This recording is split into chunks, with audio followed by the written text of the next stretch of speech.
Bem, pessoal, no vídeo anterior, nós comentamos sobre aquela ideia de que não há evidência para tudo, portanto, eu não poderia usar medicina baseada em evidências.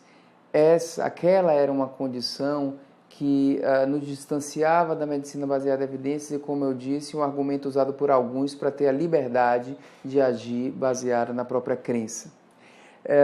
O que nós vamos falar agora é sobre o paradigma da prova do conceito, que é algo que, se não for entendido, nós vamos fazer um uso excessivo, ou eu diria caricatural, da medicina baseada em evidências, distorcendo o que seria o uso correto da medicina baseada em evidências. Excessivo, eu digo, encaixotar muito o nosso próprio raciocínio clínico. Então, a forma certa de pensar é na prova do conceito, que evita esse encaixotamento. Ou seja, a prova do conceito é uma evidência científica, um projeto de pesquisa, uma pesquisa, um artigo científico. Ele não serve necessariamente para determinar a nossa conduta, como se a conduta fosse uma receita de bolo. Uma evidência científica serve para gerar um conceito que vai nortear a nossa decisão clínica individual, mas não necessariamente criar uma regra a ser aplicada em todas as situações, ok? Então, uma coisa é a leitura do artigo, gera-se um conceito científico que nós guardamos como um conceito de qualidade, se o artigo for de boa qualidade. Outra coisa é o raciocínio clínico. Esse conceito científico vai influenciar o meu pensamento, mas um artigo científico não é uma regra ou uma receita de bolo para usar em todos os meus pacientes. Esse é o primeiro equívoco que pode existir. Eu achar que se tem um trabalho que mostre que uma terapia é benéfica, eu vou passar a aplicar essa terapia em todo mundo. Eu tenho que individualizar. Se eu quero aplicar essa terapia ao meu paciente em particular, que talvez em particular ele vá pagar um preço um pouco mais excessivo em termos de efeitos colaterais ou em termos de sofrimento, ou nós podemos ter o conceito de que há um benefício, mas esse benefício é muito tênue e nós não vamos, portanto, aplicar em todo mundo, nós vamos individualizar para aqueles que precisam mais daquele tratamento, ou seja, aqueles cujo risco absoluto é maior, e isso vai otimizar a magnitude do benefício individual. Isso a gente vai aprofundar mais, magnitude de benefício individual, no nosso curso online, que esses assuntos vão ser mais aprofundados. Mas o que eu quero dizer hoje é que um artigo não significa uma regra a ser copiada na prática clínica. É apenas um conceito científico que vai nos nortear. Dessa maneira, a gente previne um primeiro equívoco que iria encaixotar demais a nossa visão. A falta do entendimento do paradigma da prova do conceito leva a um segundo tipo de erro também, que é o erro de copiar a metodologia do trabalho na prática clínica. E esse também é caricatural. A gente vê assim, é como se as pessoas exagerassem e distorcessem o uso da metodologia da medicina baseada em evidência. Por exemplo, você tem um trabalho que foi testado e provou um conceito num tipo de paciente. Seu tipo de paciente é um pouco diferente daquele. Uma frase que a gente ouve muito, com muita frequência é: mas isso não foi testado no trabalho. Ou esse paciente não foi testado no trabalho. Ok? Não precisa que todo paciente ou todo tipo de paciente seja avaliado no artigo científico. O trabalho de pesquisa serve para gerar um conceito que vai ser aplicado a um número maior de pessoas. E o tipo de população estudada ou escolhida para aquele trabalho de pesquisa guarda muito mais relação com a metodologia do trabalho para evitar erros de observação, vieses, do que propriamente com a aplicação ou a intenção de aplicar aquele tratamento exatamente naquele tipo de paciente. Eu vou repetir isso para não ficar confuso. A escolha da população, digamos, para um ensaio clínico, não quer dizer que a intenção é utilizar o tratamento apenas naquela população. A escolha metodológica daquele tipo de paciente guarda muito mais relação com a minha intenção de provar o conceito de uma maneira verdadeira. E eu vou explicar na prática por quê. Imagine um trabalho de hipertensão arterial, que inclusive citei no vídeo anterior. Por que os trabalhos de hipertensão arterial que mostram benefício do tratamento farmacológico antihipertensivo comparado ao placebo, trabalhos antigos, por que esses trabalhos sistematicamente só incluíram pacientes com pressão maior que 160 por 100 e pacientes com muitos fatores de risco para doença cardiovascular? Por que esse tipo de população foi selecionada? Porque a gente só quer aplicar nesse tipo de indivíduo? Não. Esse tipo de população foi selecionada porque essa é uma população de maior risco. E o que o trabalho precisa metodologicamente é de um grande número de desfechos para ele ter poder estatístico. Então eu sou obrigado a selecionar uma amostra de alto risco para que eu tenha desfecho e, consequentemente, poder estatístico. Essa é uma questão metodológica.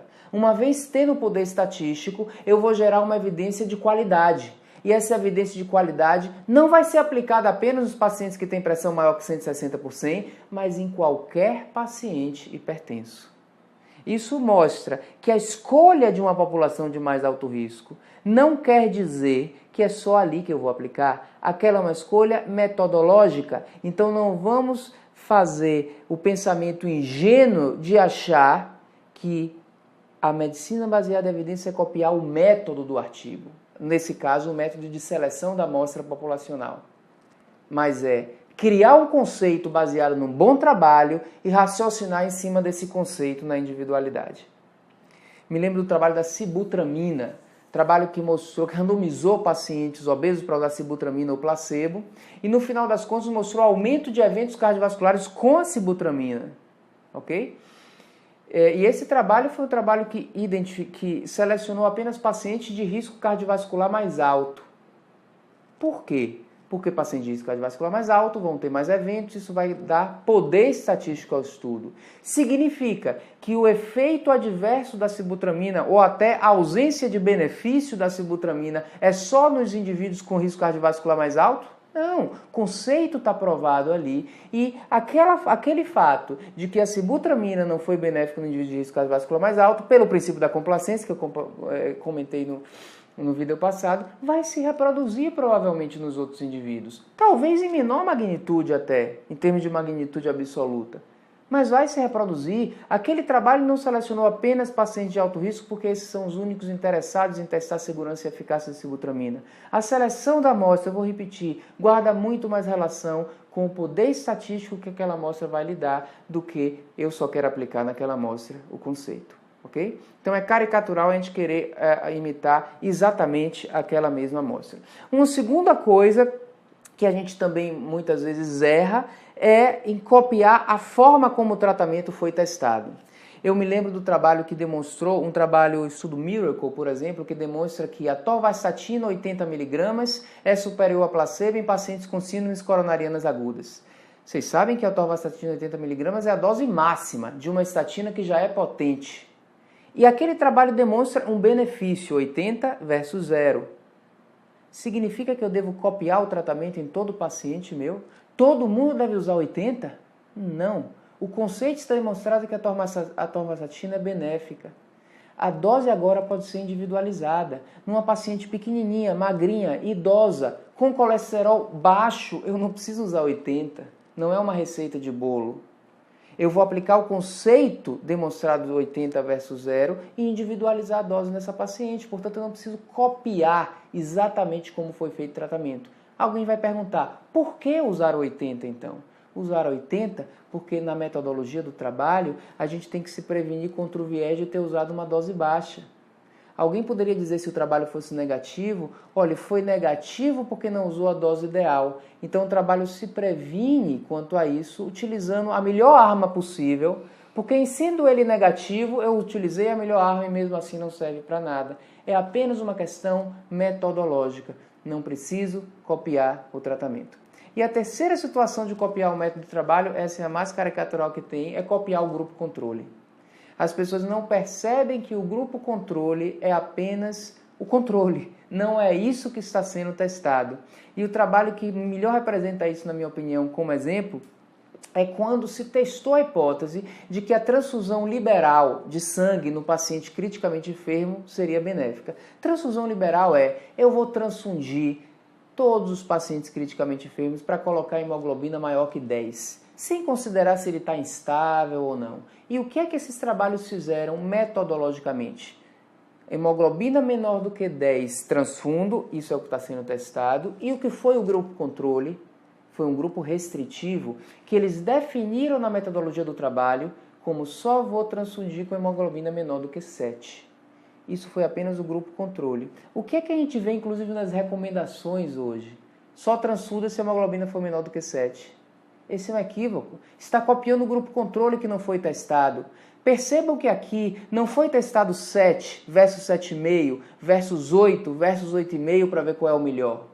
7 é apenas um grupo controle que tem que ser muito diferente do grupo tratamento para causar um contraste, porque o que prova o conceito é o contraste que está sendo testado.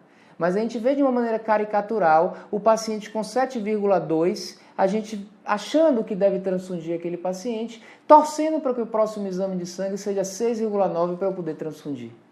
Isso é a cópia do grupo controle. Então, mais uma vez, a metodologia do trabalho serve para gerar um bom nível de evidência, mas não necessariamente para a gente copiar. É claro que se o nosso tratamento, a nossa intervenção estiver bem parecida com o trabalho científico, ótimo, mas não precisa estar. E às vezes essa tendência a ficar o mais próximo do mundo, ou copiar ao máximo a metodologia do trabalho, faz com que a gente tome decisões muito encaixotadas e às vezes não a melhor decisão para o nosso paciente individual. Então a gente nunca deve esquecer que o artigo científico ele gera um conceito. E medicina baseada em evidência não é medicina copiada de artigo. É uma decisão individualizada, norteada pelo conceito comprovado em um artigo, em uma evidência científica. E no nosso curso online nós vamos abordar mais detalhadamente como ler uma evidência científica, distinguindo o que é uma evidência boa e o que é uma evidência que não é de tão boa qualidade. Quando eu digo prova de conceito, esse prova está entre aspas, prova de conceito significa uma evidência científica de alta qualidade que nos permite acreditar no que está dito ali. Mas acreditar não é a mesma coisa do que copiar.